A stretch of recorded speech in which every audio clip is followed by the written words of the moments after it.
Bonjour chers apprenants, bonjour chers téléspectateurs, bonjour à toute l'équipe en studio, bonjour une fois de plus, bienvenue dans votre dynamique émission Initiation à l'informatique qui nous permet donc de pouvoir partir de là où nous sommes pour visiter le monde entier à travers le numérique. Nous tenons bien évidemment à vous rappeler que cette émission s'appelle Initiation à l'informatique et c'est bel et bien le produit justement de Armand-Claude Abanda, titulaire de la chaire UNESCO Accès et Afrique centrale, et qui est bien évidemment aussi le représentant résident de l'IAI Cameroun, qui a donc eu à peaufiner ce projet en partenariat avec Info Télévision, la télévision de proximité et du vivre ensemble.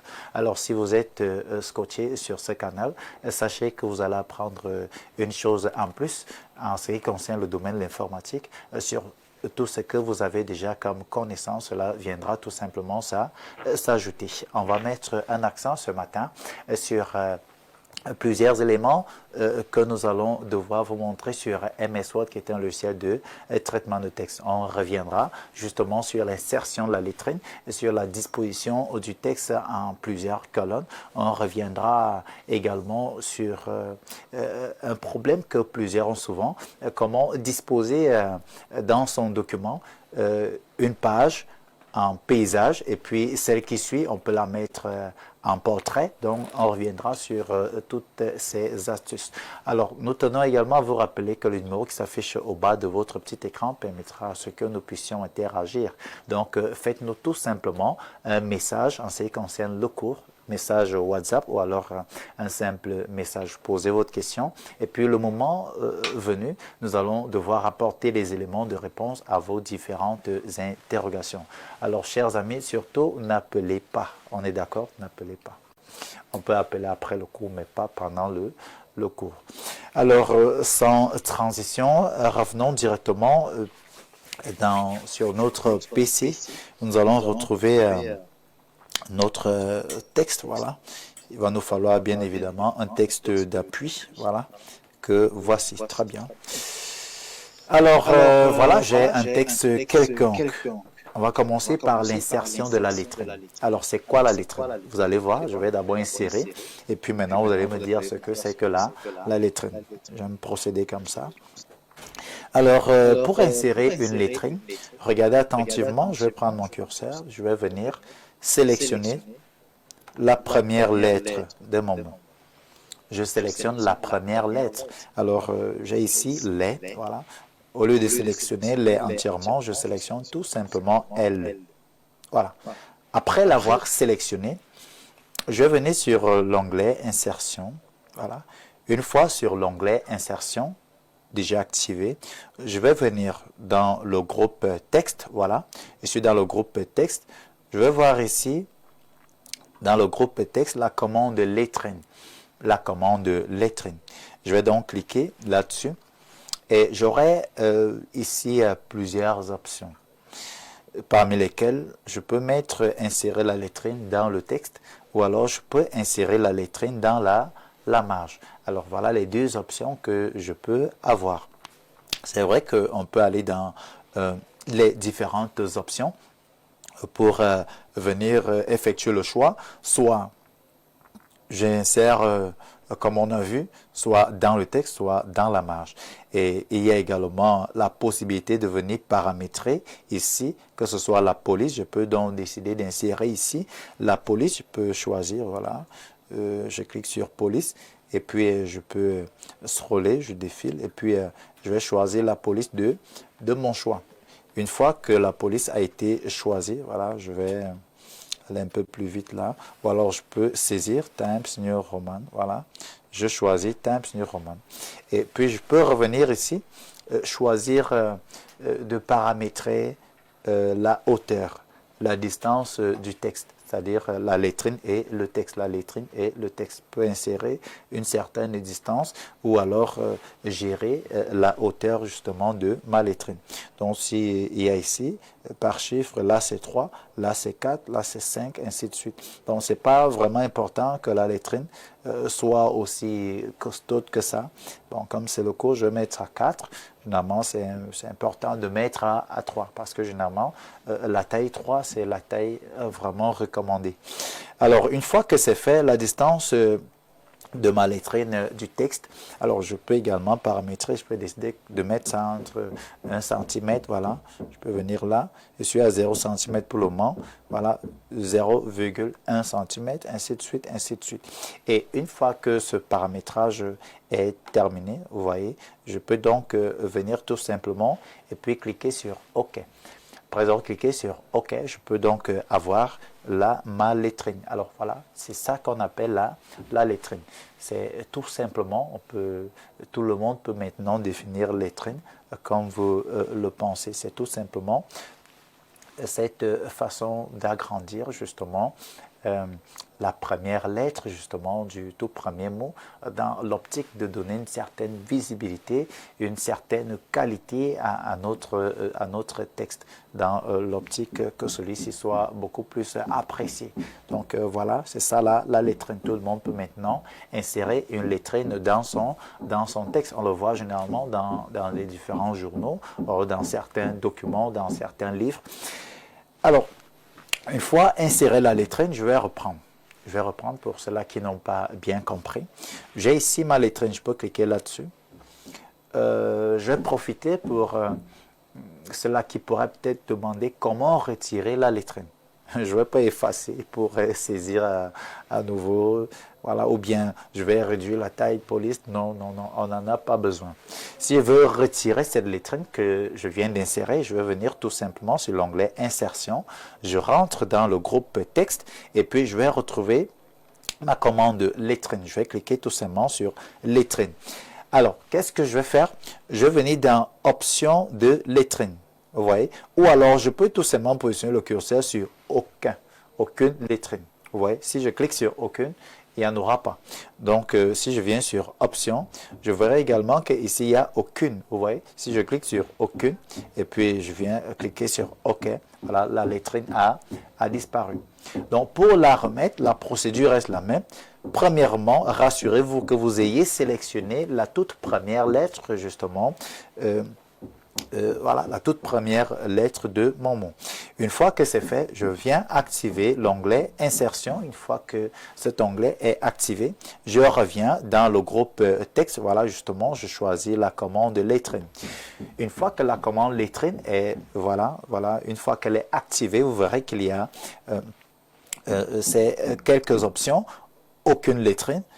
Je peux insérer la lettrine dans le texte, je peux insérer la lettrine dans la marge. Voilà les deux options. Ou alors, si on vient dans plusieurs options de la lettrine, je verrai ici la possibilité pour moi de choisir, par exemple, dans la marge ou alors dans le texte et revenir ici, paramétrer, c'est-à-dire la police. Vous connaissez déjà ma police préférée pour mes amis. Je vais mettre ma police de Times New Roman que je peux choisir. Voilà. Une fois que ma police a été choisie, voilà, je vais cliquer dessus. Et puis, je vais venir paramétrer la hauteur. C'est-à-dire la grosseur. Quand on dit hauteur, ici, ça va aller également avec la grosseur.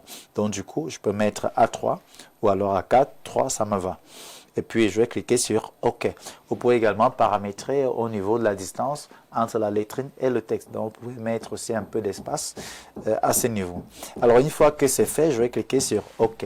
Alors, j'ai ici ma lettrine. Je pense que là, tout le monde connaît déjà ce que c'est qu'une lettrine et comment insérer une lettrine. Aussi, comment supprimer la lettrine. Alors, je vais mettre tout mon texte en... Je vais changer de police. Voilà, je reviens sur accueil. Ce n'est pas le cours d'aujourd'hui. Juste que j'aime bien quand mon texte est couché sur cette police Times New Roman.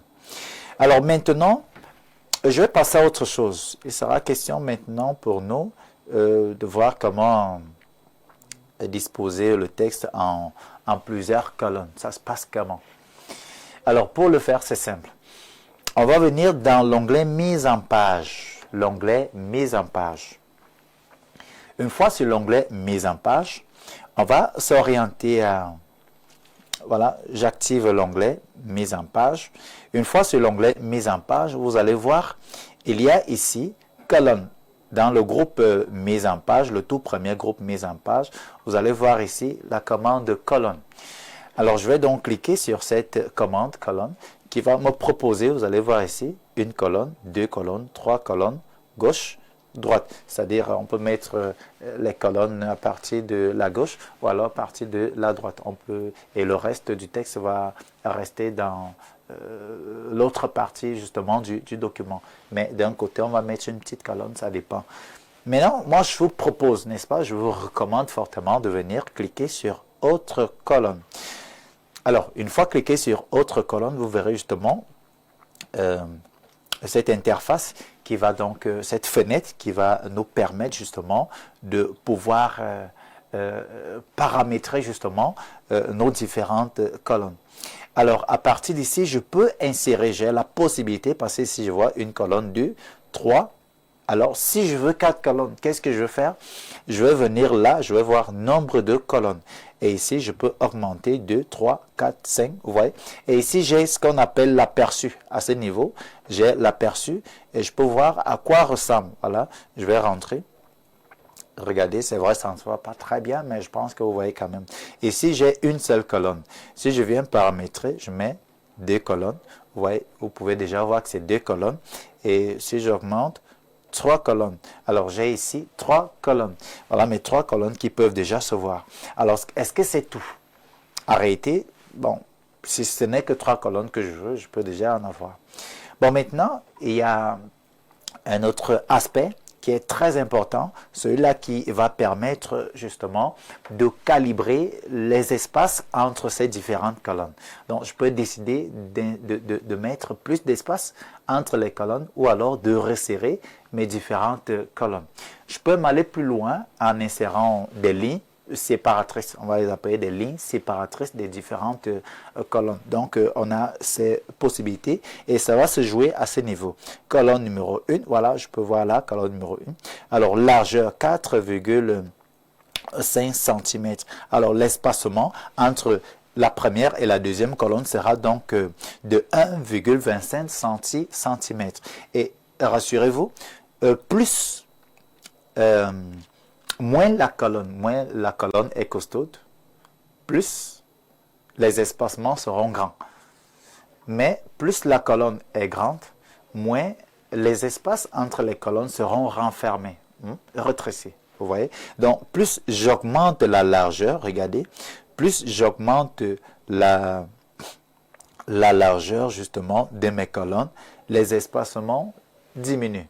On est d'accord? L'espace, c'est-à-dire les espaces entre les colonnes vont diminuer. Pourquoi? Parce que j'augmente les colonnes. Et les espaces vont également rétrécir, c'est-à-dire les espaces entre les différentes colonnes.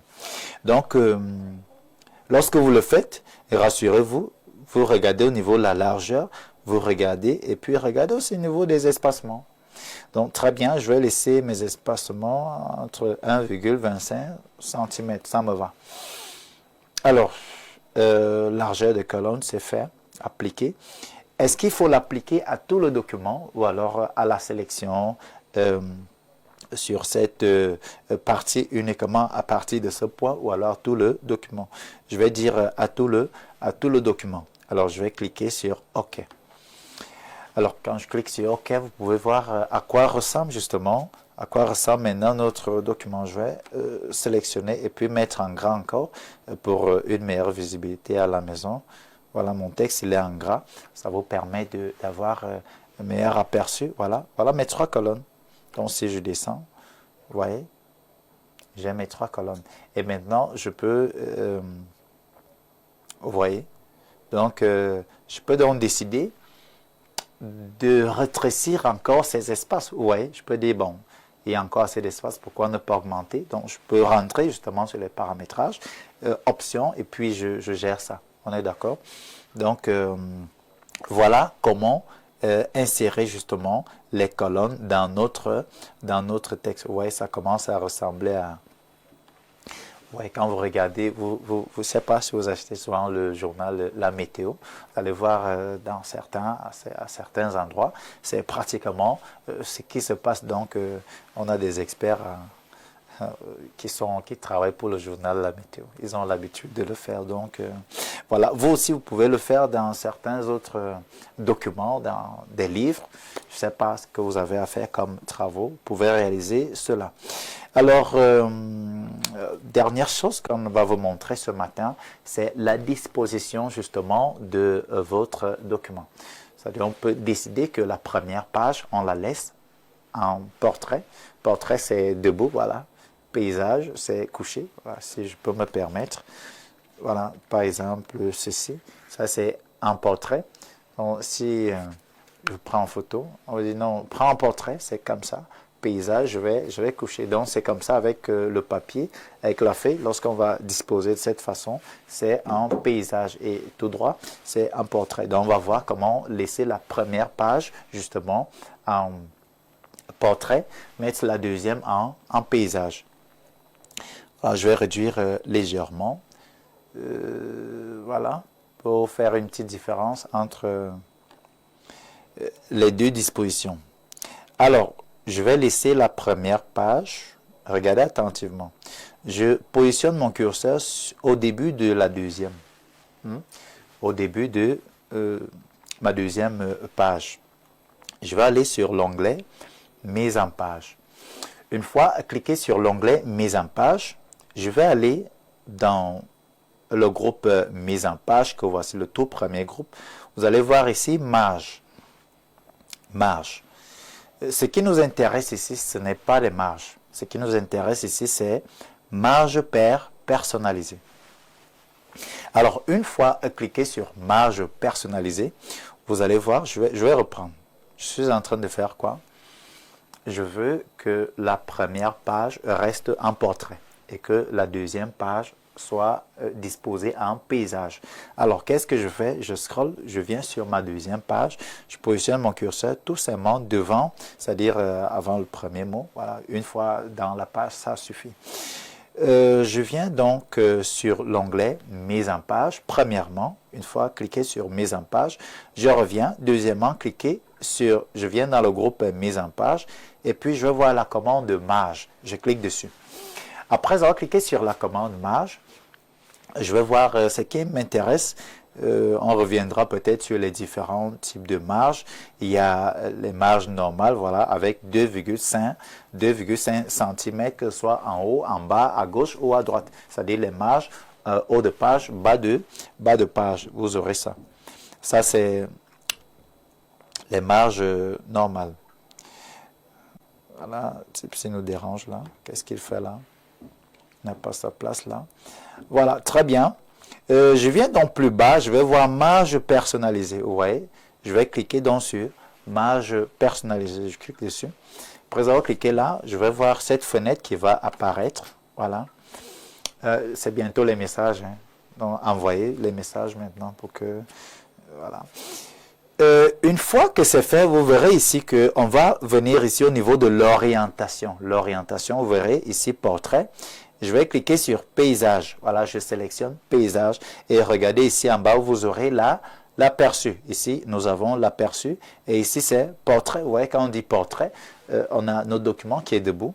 Et puis, lorsqu'on va dire paysage, voilà, il est, voilà, couché. Alors, afficher plusieurs pages normales. Bon, c'est pas important. Appliquer à tout le document. Je viens donc à ce niveau, je vais paramétrer encore à partir de ce point. Je vais dire à partir de ce point. Parce que si je prends tout le document, ça va également s'appliquer sur ma première page. Je veux que la première page reste en portrait. Une fois que c'est fait, je vais cliquer sur OK. Voilà, j'ai cliqué sur OK. Regardez attentivement. Vous voyez que là, ma première page est en mode portrait. Quand je descends plus bas, je suis déjà en mode paysage. Donc, c'est important de savoir que c'est vrai, on n'a pas mis la numérotation. On va voir, on va mettre directement la numérotation pour que ça n'embrouille pas certaines personnes. Voilà, numéro de page. Voilà, ça a déjà été bas de page. Je vais prendre bas de page. Numéro de page, haut de page, bas de page. Juste pour qu'on voit le numéro, hein, ce n'est pas le cours. J'ai des experts qui m'écrivent déjà comment insérer ça. On a souvent fait ça ici plusieurs fois. Donc, je veux juste qu'il y ait un numéro de page. Je préfère celui qui est beaucoup plus visible. Je vais prendre cette disposition.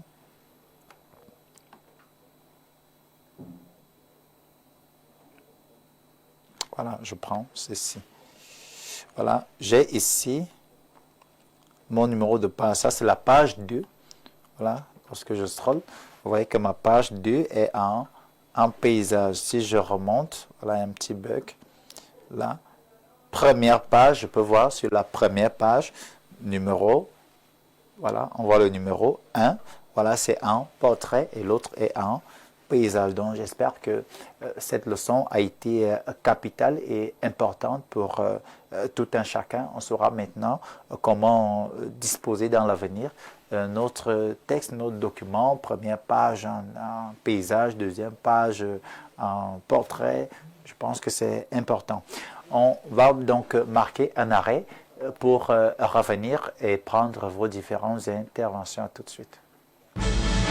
Initiation à l'informatique vous est proposée par l'IAI Cameroun, Centre d'excellence technologique Paul Biya. Initiation à l'informatique vous est proposée par l'IAI Cameroun, Centre d'excellence technologique Paul Biya. Initiation à l'informatique vous est proposée par l'IAI Cameroun, Centre d'excellence technologique Paul Biya. Initiation à l'informatique vous est proposée par l'IAI Cameroun, Centre d'excellence technologique Paul Biya. Initiation à l'informatique vous est proposée par l'IAI Cameroun, Centre d'excellence technologique Paul Biya. Alors, welcome back sur le plateau de l'initiation informatique présenté par IAI Cameroun. Il est donc temps pour nous de prendre vos différentes interventions sur la leçon qui a été donnée en cette matinée concernant la disposition justement, soit diagonale, soit alors portrait. On a également vu comment mettre notre texte sous plusieurs colonnes et puis on a vu comment insérer la lettrine. Donc on va prendre ces quelques interventions. Bonjour à vous, Monsieur Privat, c'est Monsieur Tamo depuis Tibati. Je suis très ravi de voir cette émission sur Info Télévision, mais le problème avec moi, c'est que je n'ai pas encore d'ordinateur. Donc voilà, merci à vous, Monsieur Tamo. Vous allez en acheter, c'est pas un problème. Le plus important, c'est de découvrir d'abord l'émission. Vous allez vous en approprier le moment venu. Bonjour, Monsieur Privat. Félicitations pour ce que vous faites pour nous. Je suis généralement scotché sur votre émission et puis je peux vous dire aujourd'hui que j'ai fait beaucoup de progrès dans mon entreprise. Je vous dis sincèrement merci, Madame Ateba depuis Batouri. Merci à vous, Madame Ateba. C'est notre objectif que tout un chacun puisse améliorer ses conditions de travail. Je pense que le représentant et le PDG d'Info TV sont contents pour cette réaction. Bonjour à vous, chers présentateurs. J'aimerais savoir, est-ce qu'il y a possibilité de suivre les cours en privé? Alors, je vais vous répondre tout simplement en disant que c'est possible, justement, mais on va vous donner justement les conditions de l'IAI, justement, qui vous allez devoir, on va se retrouver après pour que vous puissiez justement entrer en possession de ces différentes propositions. Voilà, bonjour et merci pour l'apprentissage. Ma question est de savoir si cette méthode s'applique dans toutes les versions Word ou uniquement la version 2021. Ça s'applique dans toutes les versions. Il y a aussi des raccourcis clavier qui peuvent rapidement disposer, mais cette version est en fait une version universelle. Ça passe avec toutes les versions, au fil que ce soit 2007, 2010, 2013, 2016, 2019, 2021, oui, ça marche. Donc voilà, merci pour ces réactions. Je pense qu'il n'y en a plus assez, la majeure partie ce soit en retard. Bonjour, félicitations pour ce cours. Je progresse. Franchement, c'était seulement rapide. pour les 3 rubriques, Nadège, Depuis et Mambo. Alors Nadège, comme d'habitude, vous êtes déjà dans le groupe de formation. Je vais envoyer le lien, vous allez regarder plus d'une fois et je pense que vous allez devoir vous rattraper. Alors, c'est donc sur le message de Nadège, Depuis et Mambo que nous allons marquer un arrêt pour aujourd'hui. Je pense que si vous restez scotché sur la suite des programmes d'info-télévision, vous deviendrez bientôt un expert en informatique, qui sait. Alors, prenez donc soin de vous. Merci d'avoir été avec nous et à nous revoir demain lorsqu'il sera exactement 9 h. Prenez soin de vous. Ciao. Initiation à l'informatique vous a été proposée par l'IAI Cameroun, Centre d'excellence technologique Paul Biya, en partenariat avec InfoTV.